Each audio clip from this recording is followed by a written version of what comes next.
Vamos a empezar con la cuarta práctica de sentido, que corresponde a la estructura protectora del ojo. Comenzamos con la vaina del globo ocular o cápsula de Tenon, que es esto que veis aquí pintado en verde. Esta cápsula lo que es una membrana que refuerza las estructuras del ojo. Y lo interesante es que aquí vemos la esclerótica, que sería la parte blanca del ojo, y aquí vemos la vaina del globo ocular o cápsula de Tenon, y en el centro lo que está pintado de negro es el espacio epiescleral. Este espacio, os puede preguntar Aníbal que para qué sirve, y sirve para que la órbita del ojo se pueda deslizar bien dentro de la cavidad orbitaria. Después tendríamos el cuerpo adiposo de la órbita, que se ve en esta lámina. Son todas estas cosas que hay por aquí, no confundirlo con la glándula lagrimal, que es esto, y sería grasa que está rellenando los espacios que quedan entre los músculos, entre el músculo y el hueso, y entre todas esas zonas que veáis grasilla. Por ejemplo, aquí también veis. Luego, las cejas, que aquí no están representadas, y os la puede preguntar en vosotros mismos, pero todo el mundo sabe dónde tiene las cejas. Después, el párpado. Lo que puede preguntar del párpado, bueno, sabemos que tenemos un párpado superior y un párpado inferior.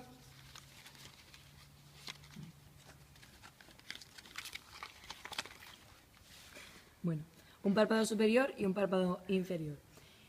La unión de los párpados se llama comisura del párpado, que hay una comisura medial que está en el extremo medial del ojo y una comisura lateral que estaría en la parte lateral del ojo. No diga interna y externa porque no le gusta decir medial y lateral.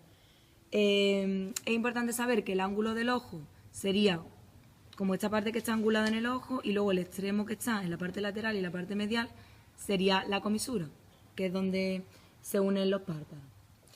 El espacio que queda delimitado entre los párpados es la hendidura palpebral, que es lo que cerramos y lo que abrimos, ni los ojos ni los párpados, sino la hendidura palpebral, que sería el hueco que queda aquí en medio.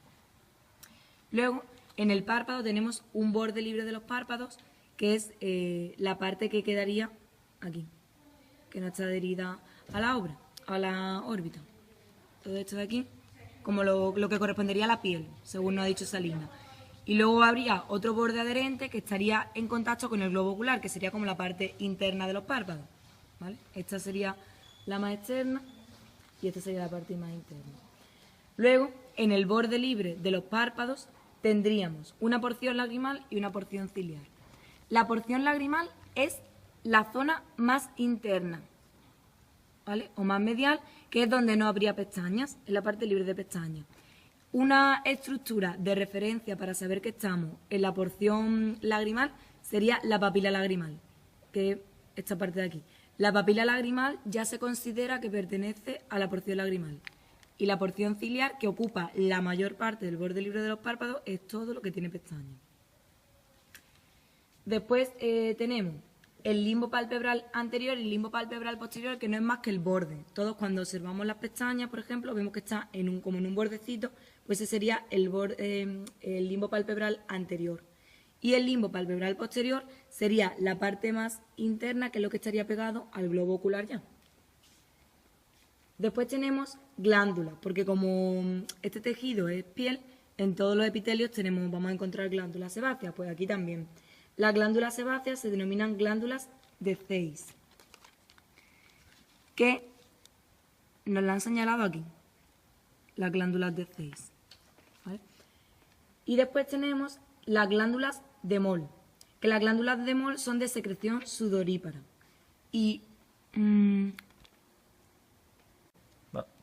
bueno, estas son las glándulas de Zeiss de secreción sebácea, y también estarían las de Moll aquí representadas, que serían de secreción sudorípara. Decir de secreción, no digáis glándulas sebáceas porque está mal. De secreción sebácea o de secreción sudorípara. Después, los párpados sería la estructura que está representada por todas estas capas hasta lo verde, que es conjuntiva, ¿vale? Porque el párpado es una estructura con varias capas. La piel y el tejido celular subcutáneo no se ven en esta imagen, porque ya vemos directamente el músculo. El músculo del párpado, como lo sabemos ya de la anatomía 2, es este que vemos aquí, que es el músculo orbicular del ojo. En el músculo orbicular del ojo tenemos dos porciones. La porción orbitaria y la porción palpebral. Salinas ha hecho más o menos aquí la delimitación de hasta dónde llegaría la porción palpebral y la porción orbitaria. Si os pregunta Aníbal, la porción orbitaria es la que se inserta en todo el borde de la cavidad orbitaria y la porción palpebral es la que se situaría sobre los propios párpados. En realidad sería como todo lo oscuro, la palpebral más o menos y la orbitaria lo rojo. Esto de aquí. Aunque según Salinas llega hasta aquí.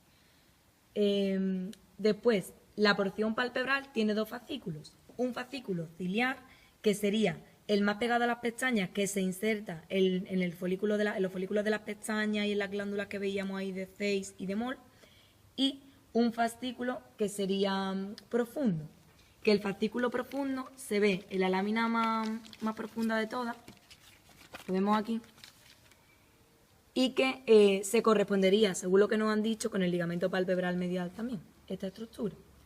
Y sostiene el saco lagrimal. Sí, es muy importante saber la relación que existe entre el ligamento palpebral medial y el saco lagrimal, que es esto que vemos aquí, del que hablaremos ahora.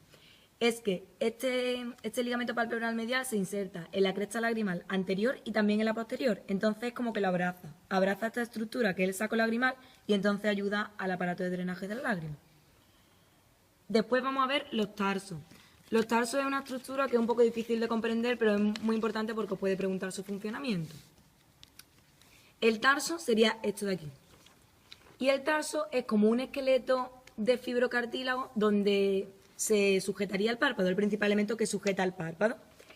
Y hay que distinguir lo que sería el septo tabique con el tarso. El septo es una prolongación de la laminilla de periósteo que sale de la cavidad orbitaria, del borde de la cavidad orbitaria, y sería como un poquito más laxo, más débil. Y luego se va engrosando de tal forma que cuando ya se sitúa a la altura de los párpados es de fibrocartílago. Entonces esto permite que esta estructura pueda entrar sobre esta, que es más débil, y así se abre y se cierra la hendidura palpebral moviendo el párpado. Eso lo puede preguntar. Los tarsos van a estar asociados a unas glándulas que son las glándulas tarsales o de meibomio, que la vemos aquí pintada en un color rosa fuerte. Esta y esta. Y las desembocaduras de las glándulas de meibomio, glándulas tarsales, son estas de aquí. Esas glándulas también las puede preguntar en el modelo anatómico que seáis vosotros mismos porque están dentro del párpado. Si os levantáis el párpado, veis como unas estrías que irían por aquí y se ven como desembocan aquí, en esos puntitos.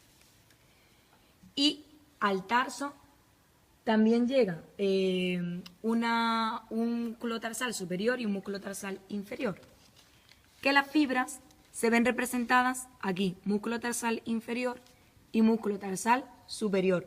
No confundir con estas fibras de aquí que eran de la práctica anterior y que eran la porción profunda del músculo elevador del párpado superior. Sería esto, músculo tarsal superior, las fibras que van a insertarse en el tarso y el músculo tarsal inferior. Y luego, también en cada tabique vamos a encontrar asociados los ligamentos. Ligamento palpebral lateral, que lo vemos aquí, y el ligamento palpebral medial, que es este de aquí, que ya había enseñado antes, que también corresponde con lo que ya habíamos dicho. Y 3. Ahora vamos ya con lo que sería la capa más profunda del párpado, que es la conjuntiva, que la vemos aquí pintada en color verde, ¿vale? Ahora, la conjuntiva es muy importante que sepáis que es única y continua. No hay dos conjuntivas ni nada, es una sola conjuntiva que es como una membrana transparente y flexible que recubre la parte posterior del párpado y la parte anterior de la zona visible de la esclerótica, que para que nos entendamos es el blanco del ojo. Entonces, conjuntiva, que Aníbal lo puede preguntar de dónde viene ese nombre, de conjuntar, porque une la zona posterior del párpado con la zona anterior de la órbita de la parte visible de la esclerótica.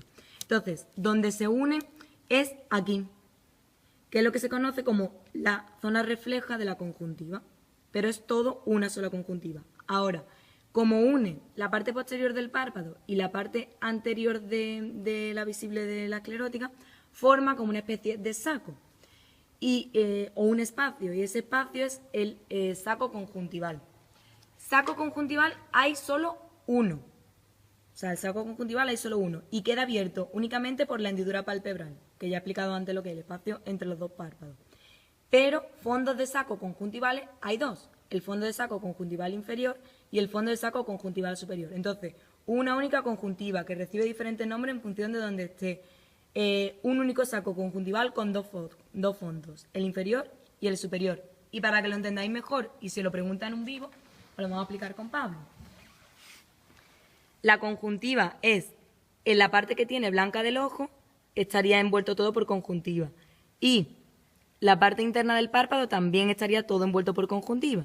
Entonces, lo que vemos ahí al fondo, donde se echaría, por ejemplo, un colirio, es el fondo de saco conjuntival inferior.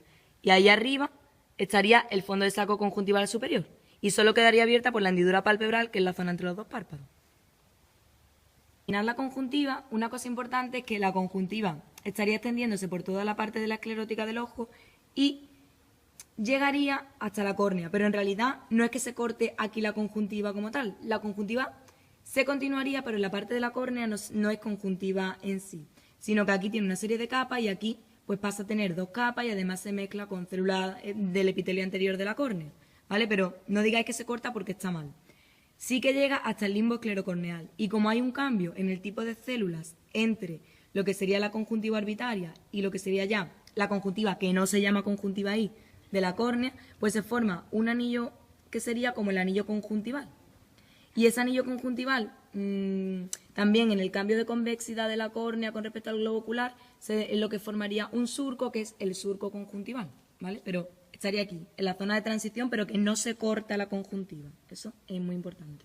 Y quedaría los repliegues que forma la conjuntiva ya en la parte interna del ojo, medial del ángulo interno del ojo, que sería la carúncula lagrimal, que es esta zona de aquí, que la carúncula lagrimal son restos, si os pregunta, de folículos pilosos, aunque ahí no haya pelo, son restos y de glándulas pequeñitas que había ahí, están aquí. Y el pliegue semilunar, que es esta estructura que está como verticalizada, ¿vale? Lo que sería el aparato lagrimal, que el aparato lagrimal a Aníbal también le da mucha importancia. La principal estructura secretora del aparato lagrimal, no la principal estructura, sino la principal estructura secretora es la glándula lagrimal, que la vemos aquí. La glándula lagrimal se encuentra en el ángulo superolateral de la cavidad orbitaria y está dividida en dos porciones. Una porción orbitaria, que sería la que pega a la cavidad orbitaria, y una porción palpebral, que es la que estaría pegada al párpado. Y se encuentran divididas solo en su zona medial por esto que vemos aquí, que sería el tendón del músculo elevador del párpado superior. Solo está dividida en la porción medial, en la zona más medial de la glándula. En esta glándula es donde se va a secretar la lágrima. Se produce y se secreta a través de esto que vemos aquí, que son los conductillos excretores. Entonces, la lágrima sale de aquí y tiene que ir a drenar al aparato de drenaje de la lágrima, que os lo voy a enseñar después, pero que está en el ángulo inferomedial. Entonces, tiene que recorrer, digamos, todo el ojo, formando la película lagrimal. Y eso se hace gracias al parpadeo. Una vez que la lágrima llega desde el ángulo superolateral al ángulo superomedial, es importante tener dos estructuras anatómicas importantes situadas. Aquí, que estaría la papila lagrimal, que en realidad sería como el pliegue este, aunque Salina no ha señalado todo esto. Y en esa papila lagrimal encontramos estos dos puntos, que en vuestro velorcio serán más pequeños porque esto lo ha pintado Salina. Y estos dos puntos se denominan puntos lagrimales. Los vemos ahí y lo vemos también aquí. Son muy importantes porque son el inicio del aparato de drenaje de la lágrima. Es decir, una vez que la lágrima está en todo el ojo, se tiene que ir renovando y tiene que drenarse. Pues a partir de aquí.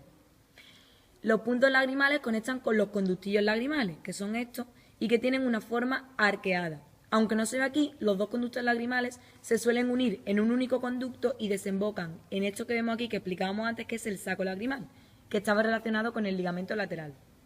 Y la lágrima va justo a la zona inferior del fornix del saco lagrimal, que sería como la cúpula del saco lagrimal. Pues aquí es donde más o menos va a parar la lágrima. De ahí ya conecta con el conducto nasolagrimal, que va por el conducto nasolagrimal óseo, tenéis que hacer distinción entre esas dos cosas, que aquí no se ve, pero lo puede preguntar, y de ahí va a drenar al meato nasal inferior. Y llega ahí porque el meato nasal inferior es el que se encarga de expulsar el exceso de humedad durante la respiración, que eso lo puede preguntar también. Entonces es una interesante zona para desembocar.